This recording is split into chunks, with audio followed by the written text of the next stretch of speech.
We reached out to some of our GBS students. My name is Dasha Sobi. Hi, I'm John Pierce. My full name is Masayoshi Hamada. And asked them to create a story from their wildest imaginations. The catch is, everything they say plays out on the screen. What will happen on this episode of Hilltop Tales? We have no clue. The story is about a guy named Rick. Rick has blue eyes, gray hair, kind of balding. Yeah, he has a third arm. Really chill. He enjoys hunting and fishing, and he's a really outdoorsy kind of guy. He has a little weird side though, but it's alright, he's cool. He loves serving Jesus and spending time with his family. On a typical day, Rick would probably wear sweatpants or slacks, comfy t-shirts. He loves wearing baseball caps of his favorite team. He loves living in comfort. One day, one of his daughters goes out in the woods, and it comes time for dinner time, and she's not home. So he kind of goes on this journey to find out where his daughter has gone. When Rick realized that his daughter was gone, he was terrified, like flabbergasted. He was like, my only child is not in the nest. Where is she? And he thought all the worst possible things what happened to her. So as a loving father would do, he goes and tries to find her. He rode motorcycle and then drove around his town, city, and then trying to find his daughter.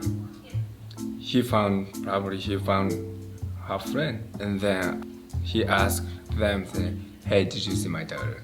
Her friend said, yes. I saw she was hanging out with her boyfriend, but he didn't know that. So he was mad, and then he went there, and then when he was stopping red light, his daughter and his boyfriend walk in front of him. Ooh, and then he made so noise. They freak out. He said, hey. Now Rick was not just an ordinary father. He was the manliest father you could think of. A beard, a raggedy look, just built like the most muscular guy you would think of.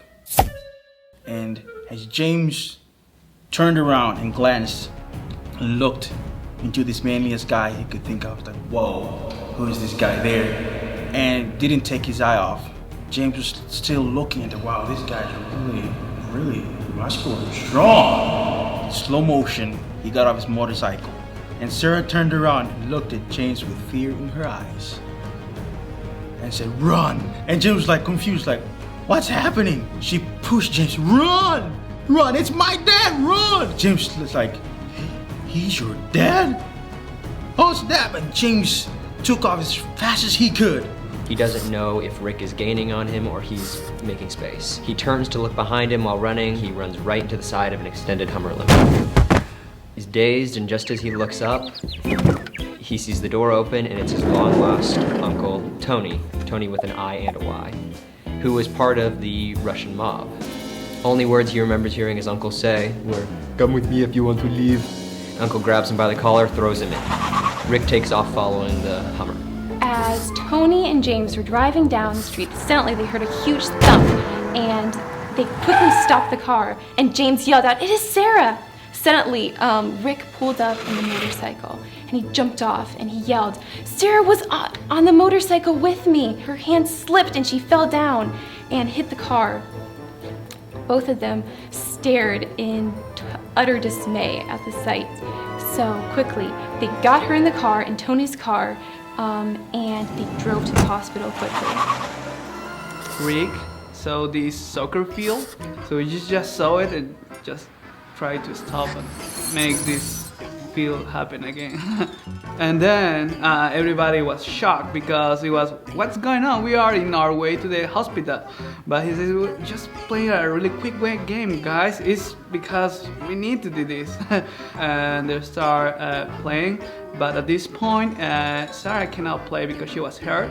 So she just stayed a side of the field with his phone finger in his hand, doing some signal, and then you start helping to the guys like, apúrense chicos que necesito ir al hospital, metan gol rápido. They're playing together. He's playing goalie.